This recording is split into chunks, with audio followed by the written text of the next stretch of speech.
भारत देखा जाता है। सबको मेरा प्रणाम और दिल से बस यही दुआ करूंगा कि आप लोग स्वस्थ रहें। जी, तो सबसे पहले तो मुझे लगता है माफी मांग ली, तो थोड़ा देर लग गई इस सेटअप को करने में। आप भी बड़ी देर से इंतजार कर रहे थे। अच्छा, बड़े दिन हो गए हैं, सभी लॉकडाउन में हैं और अब तो मुझे लग रहा है कि काफी लोगों को बड़ा ही चिंतित सा महसूस होने लगा है कि ये कब तक लॉकडाउन चलेगा। आप भी बड़े लंबे समय से घर पर होंगे, लेकिन मुझे लगता है इसकी पॉजिटिव साइड, ब्राइट साइड ये है कि घर पे परिवार के साथ समय बिताने को भी मिल गया है। तो आपके लिए ये लॉकडाउन कैसा चल रहा है? मेरे लिए बहुत बेटर नहीं कहेंगे, क्योंकि अच्छा। देखिए हम लोग एक कलाकार हैं। बट हम आज घर में हैं तो कम से कम खुद को पहचान पा रहे हैं अपने परिवार के साथ रह के। और क्योंकि मैं साल की कम से कम 10 फिल्में करता हूं, तो साल में ज्यादा से ज्यादा 2 महीने ही रह पाता हूं घर में। लेकिन इस बार ऐसा नहीं है, क्योंकि इस बार तो प्रकृति का ये आपदा ऐसा है कि पूरे विश्व पे भारी है और मजबूरी है। और सबसे ज्यादा कष्ट में हम ही लोग रहते हैं कहीं ना कहीं, और रहना भी पड़ेगा, क्योंकि हमारा काम जो है कहीं ना कहीं आपको। शायद कोई यहाँ पे टेक्निकल प्रॉब्लम हो गई है, उस कारण वो अभी हमारे साथ अब वापस आ गए एक बार फिर से। जी, शायद कुछ टेक्निकल प्रॉब्लम हो गई थी। जी, कॉल कट गया था। हाँ, फोन कॉल आते रहते हैं। जी जी जी। तो हमारा भीड़ का ही काम है। तो एक बार फिर से थोड़े से टेक्निकल एरर है। जी, मुझे लग रहा है कि फोन कॉल्स बहुत आ रहे हैं, क्योंकि इस लॉकडाउन के दौरान ये भी बहुत हो गया है कि लोग अपने पुराने दोस्तों को और उन लोगों को कॉल कर रहे हैं जिनसे शायद बहुत लंबे समय से बातचीत नहीं हुई थी। तो हम लोग का क्राउड का ही काम है। कहीं ना कहीं 100 लोगों की यूनिट होती है। शो भी करते हैं तो कम से कम 3 से 4 लाख हमारे शो में लोग आते हैं। तो कहीं हमें लगता है कि 6 महीने से पहले ना हम कोई सिनेमा कर पाएंगे और ना ही हम कोई शो कर पाएंगे। और अच्छा भी है मेरे हिसाब से। मुझे लगता है कि देश बचेगा, लोग बच सुरक्षित।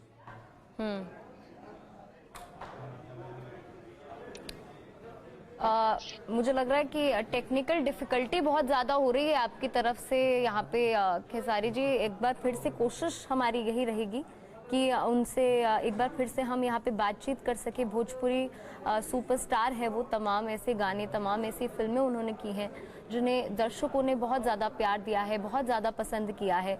कल भी हमारे साथ भोजपुरी फिल्म इंडस्ट्री के एक कलाकार, सुपरस्टार मैं कहूँगी, निरहुआ जी जुड़े हुए थे हमारे साथ। और आज आप सभी की डिमांड पर हमने खेसारी लाल यादव जी को बुलाया है। जी, मुझे लग रहा है आपके एंड से कुछ प्रॉब्लम हो रही है, शायद बार बार वो डिस्कनेक्ट हो जा रहा है कॉल। नहीं, एक्चुअली कॉल वगैरह आ रहा है ना, उसकी वजह से प्रॉब्लम हो रही है।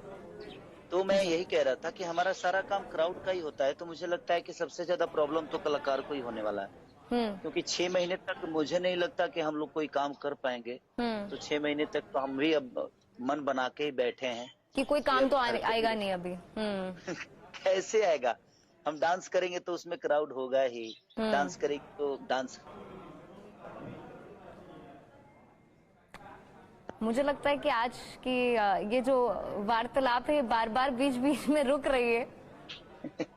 नहीं, फोन आने के चलते रुक रही है। जी, तो इसीलिए मैं कह रहा हूँ कि हम लोग को ज्यादा प्रॉब्लम है तो कोई नहीं, बट देश सुरक्षित रहेगा तो शायद। हम इतने दिन से काम तो कर ही रहे थे, 6 महीने घर पे भी रह के देखते हैं, परिवार को समझते हैं। और आज मेरे 2 बच्चे हैं, बीवी है, तो मैं बड़ा काफी दूर ही रहता था, क्योंकि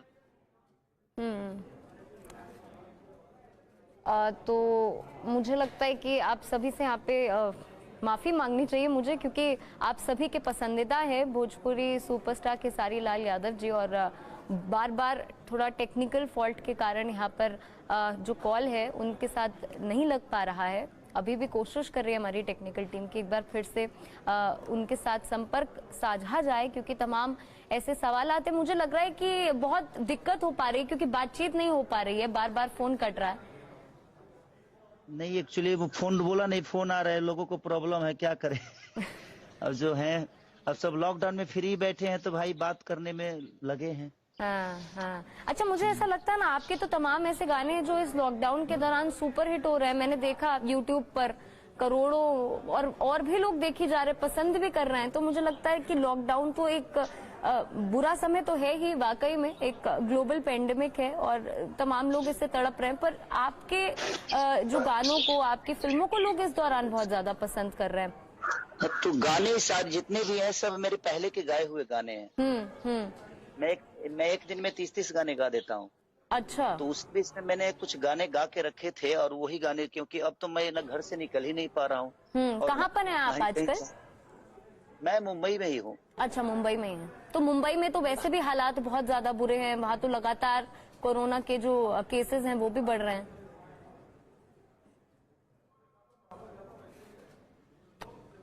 मुझे वाकई में यहाँ पर अब लगता है कि हमारे दर्शकों को ना परेशानी हो रही हो, क्योंकि आपके तो चाहने वाले बहुत हैं, पर हमारे जो दर्शक हैं जो इस फेसबुक लाइव को देख रहे हैं वो शायद मुझसे ज्यादा आपको देखना चाहते हैं और आपको सुनना चाहते हैं कि इस लॉकडाउन के दौरान आप डेली दिखते हो, हम भी डेली दिखने वाले लोग हैं, लेकिन हम लोग ऐसे हैं कि हम इंटरटेन के सहारा हैं, तो शायद लोगों को ज्यादा पसंद आते हैं इसलिए। जी जी जी। अच्छा, कुछ गानों में से अगर आप एक गाना गा दें हमारे दर्शकों के लिए जो बोर हो रहे हैं घर बैठ के, तो मनोरंजन का और कोई स्रोत भी नहीं है इस दौरान, और क्योंकि आपके गाने यहाँ पर खूब लाइक्स और व्यूज बटोर रहे हैं।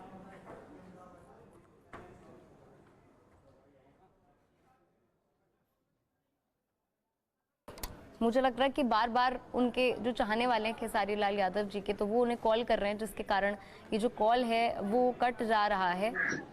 जी, बाद में कॉल करें। मुझे लग रहा है कि जो कॉल है ये तो रुकने का नाम ही नहीं ले रहा है। ये लगा रहेगा, ये लगा फ्री नहीं रहता है।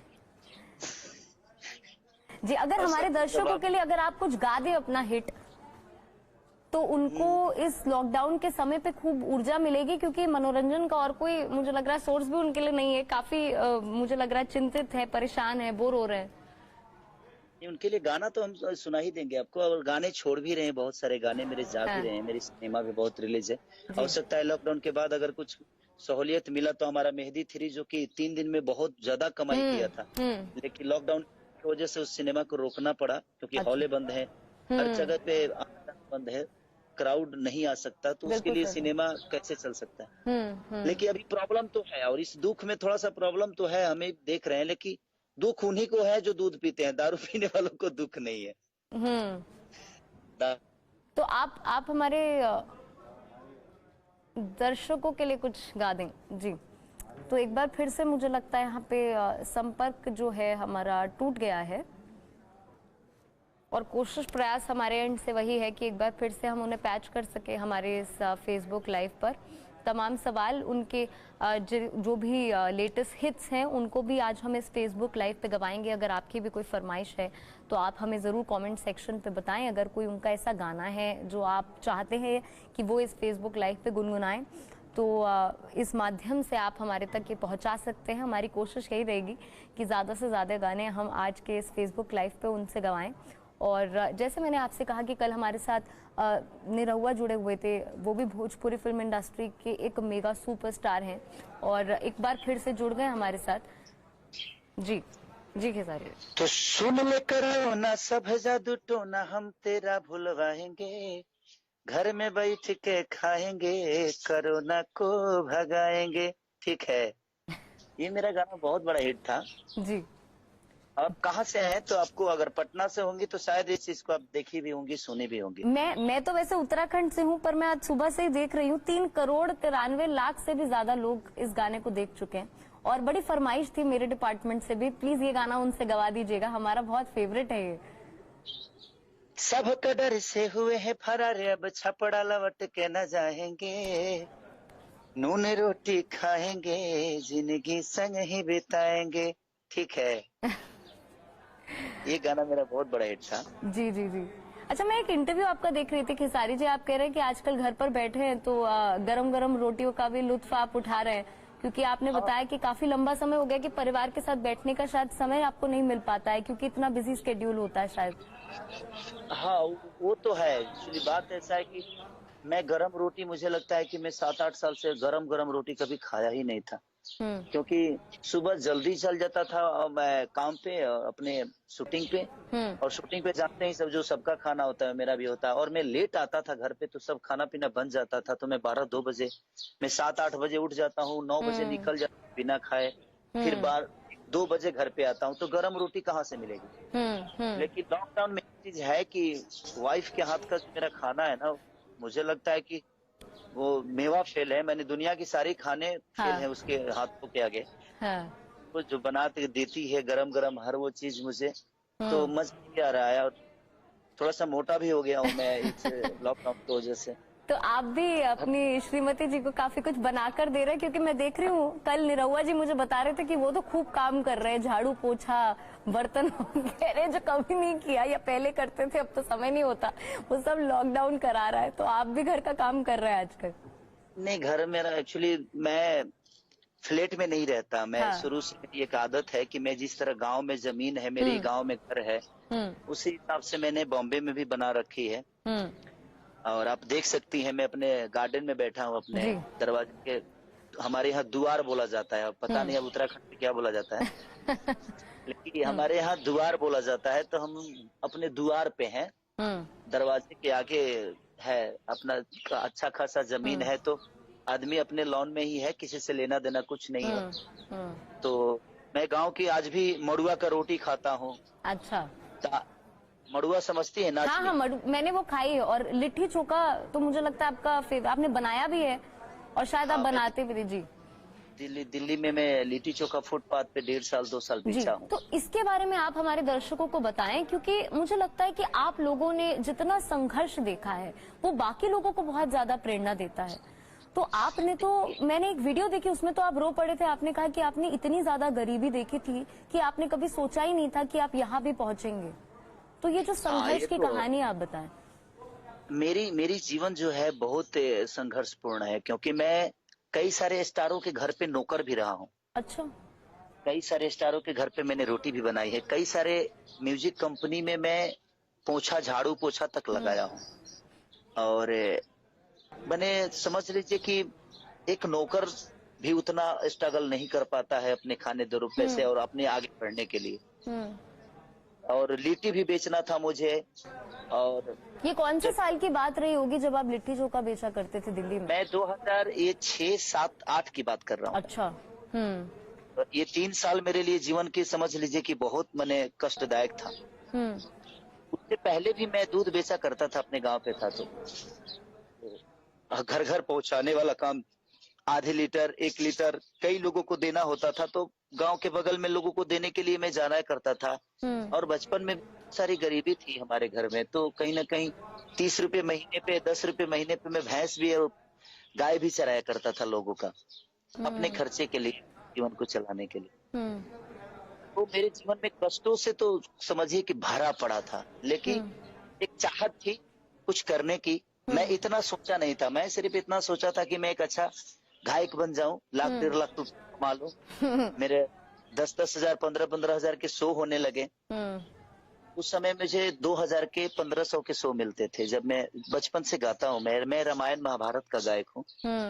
मैं हरि कीर्तन गाता था जी। हमारे यहाँ रामायण महाभारत प्रसंग ये जो लोग गाते हैं, मैं वेद गाने वाला कलाकार था। मैं लोकगीत कभी गाया ही नहीं था। अच्छा। तो अचानक जब दिल्ली गया, दिल्ली जाने के बाद लिट्टी चोखा बेचने के बाद लगा जब यार कुछ तो करना। तो मैं कई जगह पे तो धागा कटिंग भी किया हूँ। मेरे भाई स्पॉट में काम करते थे, सिलाई मशीन वगैरह करते थे। अच्छा। तो पर भी मैं 6 महीना 7 महीना ऐसे स्पॉट में भी काम किया ताकि कुछ कमाऊं। तब तक मेरी शादी हो गई। अच्छा, उसी दौरान, उस संघर्ष के दौरान ही? हाँ, 2006 में ही मेरी शादी हो गई। उस समय मेरा एज भी बहुत कम था, मुझे लगता है कि 18-19 साल का था मैं। अच्छा। और तो फिर तो जिम्मेदारी और भी बढ़ गई होगी, क्योंकि फिर पत्नी भी थी। अब जैसे माँ बाप बोलते हैं अब आगे क्या करना है, अब आपके पास जिम्मेदारी है, आगे बच्चे होंगे। देखिए, सबसे बड़ी जब तक किसी चीज की तकलीफ नहीं होती है ना, तो बच्चों को ज्यादा प्रॉब्लम और ज्यादा बातें सुनने को नहीं मिलता है। लेकिन जब गरीबी होती है तो उसमें सुनने को मिलता है। तो तरह हर आदमी के माँ बाप बोलते थे कि अब बीबी भी आ गई, कमा के कौन खिलाएगा, तो बहुत सारी चीज मेरे ऊपर भी आती थी। तो उसके लिए मुझे लिट्टी चोखा बेचना पड़ा। और मेरी वाइफ उसके बाद 1 साल बाद मेरी वाइफ भी दिल्ली गई, तो मेरे साथ वो बनाती थी, पापा बनाते थे, मैं बनाता था, और हम मिलकर बेचते थे लिट्टी चोखा। तो कुछ सारी चीजें थी। और कहीं ना कहीं आज मैं जहाँ हूँ, मुझे आज भी विश्वास नहीं होता है कि मैं दुनिया के नजर में मैं हीरो हूँ। जी। बिल्कुल, आप क्योंकि मैं दुनिया के क्या सामने करूं? वाकई बहुत बड़े हीरो हैं और मुझे लगता है इसका सबसे बड़ा सबूत है आज का ये फेसबुक लाइव, जहां कमेंट सेक्शन पर खेसारी जी लोग इतना ज्यादा प्यार दे रहे हैं आपको और आपके संघर्ष की कहानी को तो कुछ लोग सुन ही नहीं पा रहे हैं, कुछ लोग कह रहे हैं कि आंसू बह रहे हैं, प्लीज आगे ना बताएं आप क्योंकि इतना संघर्षों से निकलकर आप आगे बढ़े हैं और आपके तमाम गाने, तमाम फिल्में, और मैंने ये भी कहीं पढ़ा था, आप मुझे बताएं कि साजन चले ससुराल के लिए आपको 11,000 रुपए मिले थे। हाँ, वो भी चेक बाउंस हो गया। वो चेक बाउंस हो गया। नहीं, लेकिन वो चेक बाउंस हो या नहीं हो, हाँ कि मैं आलोक भैया, उसके आलोक सिंह प्रोड्यूसर थे। जी। मेरे जीवन में उनसे बड़ा योगदान किसी का नहीं हो सकता, क्योंकि आजकल अपने बच्चे पे कोई लाख रुपए खर्चा नहीं करता है, और उस समय उन्होंने साजन चले ससुराल के लिए एक खेसारी के लिए 60 लाख रुपए का सिनेमा बनाया था। तो वो मेरे लिए बहुत बड़ी बात थी। वो इंसान मेरे लिए समझिए कि एक ईश्वर की तरह हैं, और हमेशा मानता भी हूं उनको। मैंने उनके फिल्म के लिए कभी पैसे की डिमांड नहीं की। वो जब बोले कि बेटा मुझे काम करना है, मैंने ओके सर, जब चलना है चलिए, मैं चल रेडी हूँ। तो ये एहसान उनका मैं हमेशा आजीवन कोशिश करता हूँ कि हमेशा निमह जाए, और निमहता भी है। जी उनको जब भी जरूरत हमसे पड़ती है, मैं उनके सामने रहता हूँ, उनके लिए खड़ा रहता हूँ। जी बिल्कुल। मुझे ये लगता है कि जो तमाम दर्शक हैं उनकी ये फरमाइश है, इस फेसबुक लाइव के कमेंट सेक्शन को मैं लगातार देख रही हूँ कि खेसारी भाई प्लीज आप कुछ सुना दें, क्योंकि हमारे जो कान है वो तरस रहे हैं आपको सुनने के लिए। तो अपना कोई हिट सॉन्ग आप गा दें उनके लिए। कि सुन सैया हो सुतल तनी कोरा में, जरत जवनिया के आहरा हो लग। तो गाना सुना रहे थे खेसारी लाल यादव, लेकिन अभी यहाँ पर, हाँ जी, आप गाना सुना रहे थे, मुझे लग रहा है बड़े बुरे समय पे ये जो कॉल है वो ड्रॉप हो गया। जरत जवनिया के आहरा हो लागत निकल जाई बहरा हो, समाही नहीं झोरा में, सुन सैया हो सुतल तनी कोरा में। ये मैं डांस भी किया था जब कपिल जी के शो में मैं जी गया था। जी इसी गाने पे मेरी एंट्री भी हुई थी जी कपिल जी के शो में। जी। तो ये मेरा फेवरेट गाना है, जो कि मुझे लगता है 200 मिलियन के आसपास है। अच्छा, तो एक बार फिर से। जी जी जी तो 200 मिलियन के आसपास ये गाना है मेरा। हेलो। जी जी बिल्कुल, आप जुड़े हुए हैं, बताएं। हाँ, तो 200 मिलियन के आसपास ये गाना मेरा है करीब करीब। और 9 भारत, टीवी 9 भारत को जितने भी श्रोता है, मैं भारतवर्ष है ना, जी टीवी 9 भारतवर्ष। भारतवर्ष में जितने भी श्रोता है, मैं आप सबसे यही रिक्वेस्ट करूंगा, और जो मुझे प्यार करते हैं, प्लीज आप घर में रहिए और देश बचाइए, खुद को बचाइए, अपने आप को बचाइए, अपने परिवार का रक्षा करिए। ये दुख की घड़ी आज है, कल हमारे जीवन में सुख आएगी। तो मैं आप सबसे रिक्वेस्ट करता हूँ, आपका बेटा होने के नाते, कि आप लोग घर में रह के और अपने आप को सुरक्षित करिए, अपने परिवार को बचाइए और देश को बचाइए। जी खेसारी जी, मुझे ऐसा लगता है कि आपको जितना प्यार लोगों का मिला है शायद से ही किसी और को मिला हो इतने कम समय में। और मैं जैसे बोल रही हूँ लगातार, इसका सबूत ये है कि इस फेसबुक लाइव पे तमाम लोग कमेंट कर रहे हैं कि वो आपसे कितना प्यार करते हैं, आपकी फिल्मों का इंतजार उनको कितना ज्यादा है, और इस दौरान वो आपके गाने सुनकर जो है समय बिता रहे हैं। जी आप कुछ कह रहे थे, बताएं। आपका नाम क्या है? सरगम। सरगम। सरगम जी, देखिए ये सिर्फ गायकी की वजह से नहीं है। हाँ। इतना प्यार सरगम जी मुझे गायकी की वजह से नहीं मिली है, और मेरे फिल्मों की वजह से नहीं मिली है। नहीं तो हीरो तो बहुत सारे, कारण उसका है सोशल वर्क। मैं सोशल वर्क में बहुत ज्यादा विश्वास, वो मेरा विचारधारा है, क्योंकि जिस गरीबी से मैं आया हूँ, मैंने हमेशा कोशिश किया कि मैं जिस गरीबी से आया हूँ, उस गरीबी में जो लोग हैं उनको मेरे से जितना मदद हो सके मैं उनका करूँ। जी। और इस हफ्ता में भी मैंने कम से कम जितना भी कोशिश हुआ, मेरे से जितना हो सका मैं कर भी रहा हूं और किया भी। तो बाढ़ आता है या किसी को कोई प्रॉब्लम हो जाती है, तो हमेशा खड़ा रहता हूँ। तो कहीं ना उनका जागरूकता सिर्फ खेसारी को गाना सुनने के बाद और सिनेमा देखने के बाद नहीं, कहीं ना कहीं मेरे विचारधारा लोगों के प्रति एक सिंपैथी का है, इसलिए शायद लोगों को ज्यादा प्यार खेसारी से मिलता है और लोगों का प्यार खेसारी को मिलता है। वाकई सही कहा आपने। और कई भाई बहन ऐसे भी हैं जो दिहाड़ी मजदूर थे, दिहाड़ी पे काम करते थे, और क्योंकि लॉकडाउन के वक्त कुछ काम नहीं है तो दिल्ली छोड़ के वापस जाना पड़ रहा है। कई लोग यूपी से थे, बिहार से थे, मध्य प्रदेश से थे, और कई लोग ऐसे हैं जो कि जगह जगह पर अटके हुए हैं, खाने के लिए उनके पास पैसे नहीं है और बड़े चिंतित हैं कि कब तक लॉकडाउन चलेगा। तो ऐसे लोगों के लिए आप क्या कुछ कहना चाहते हैं, भाई बहन जो हैं? देखिए, मैं यही कहना चाहूंगा कि जो भी हो रहा है ये सबके ऊपर है। ऐसा नहीं कि सिर्फ उनके ऊपर ये आपदा आई है, पूरे हिंदुस्तान ही नहीं पूरे वर्ल्ड के ऊपर ये आपदा आई है, और कहीं ना कहीं हर लोग परेशानी है। मैं ही जहां हूँ वहां परेशानी हूँ। तो ये परेशानी हर आज सरकार, मुझे लगता है कि यूपी सरकार ने बहुत अच्छा कदम उठाया है। अपने राज्य में सबको बुला रही है, अपने वर्करों को, अपने शिक्षकों, अपने पढ़ने वाले बच्चों को, जितने स्टूडेंट हैं सब बाहर से कहीं ना कहीं अपने राज्य को आ रहे हैं। तो यूपी सरकार की तरह ही मुझे लगता है कि हर सरकार को ये बातें अमल करनी चाहिए। इस सिचुएशन में यूपी सरकार की तरह काम करना चाहिए। अगर ऐसा होगा तो शायद कहीं कोई रहेगा नहीं, और धीरे धीरे हर आदमी स्टार्ट कर भी रहा है। तो मैं चाहता हूँ कि आप लोग जहाँ रहें, वीडियो मैसेज के द्वारा आप अपने सरकार को जरूर भेजें, लाइव द्वारा सरकार को जरूर मैसेज पहुंचाएं कि आप क्लिक में हैं, और जहां जहां तक है कहीं ना कहीं सरकार अमन कर रही है उसको। और हम खुशनसीब हैं जो हम लोग ऐसे देश में हैं कि हमारे प्रधानमंत्री बड़े पुरजवान हैं, ताकतवर हैं, ज्ञानी हैं। तो कहीं ना कहीं अच्छी बातें हैं कि हम लोग उनको देख पा रहे हैं, और हमारा किस्मत अच्छा है जो ऐसे लोग हमारे बीच में हैं, जो हमें अपने बेटे की तरह नहीं, एक नेता की तरह नहीं, एक बेटा की तरह काम करके और अपने देश को आगे लेकर जा रहे हैं। जी बिल्कुल। अच्छा, आप तो बिग बॉस के घर पे भी रहे हैं, तो बिग बॉस का घर भी एक लॉकडाउन की तरह ही था। तो बिग बॉस का घर का जो लॉकडाउन था और जो असल लॉकडाउन है, इसमें क्या कुछ अंतर आपको महसूस हुआ? उससे अच्छा है ये लॉकडाउन कि एटलीस्ट परिवार वालों के साथ तो है। और सबसे बड़ी चीज कि यहाँ झगड़ा तो नहीं है। यहाँ तो कि कोई माँ की गाली तो नहीं दे रहा है, कोई बहन की गाली तो नहीं दे रहा है। वहाँ ऐसा नहीं था। वहाँ माँ बहन की गालियों से शुरू होती थी सुबह, और शाम तक क्या हो जाएगा उसका अंदाजा ही नहीं रहता था किसी को। जी। मैं खुश हूँ कि कम से कम मैं 3-4 हफ्ते में चला आया, लेकिन सोचिए जो 50 हफ्ते रहा होगा वो फिर से बिग बॉस के घर में चला गया, उसकी स्थिति क्या होगी? बाहर देखने ही शुरू किया था तब तक फिर से बिग बॉस के घर में उसको जाना पड़ा। लेकिन ठीक है, अच्छा प्लेटफॉर्म था मेरे लिए, और मैं खुद को नहीं गया था। मैं वहां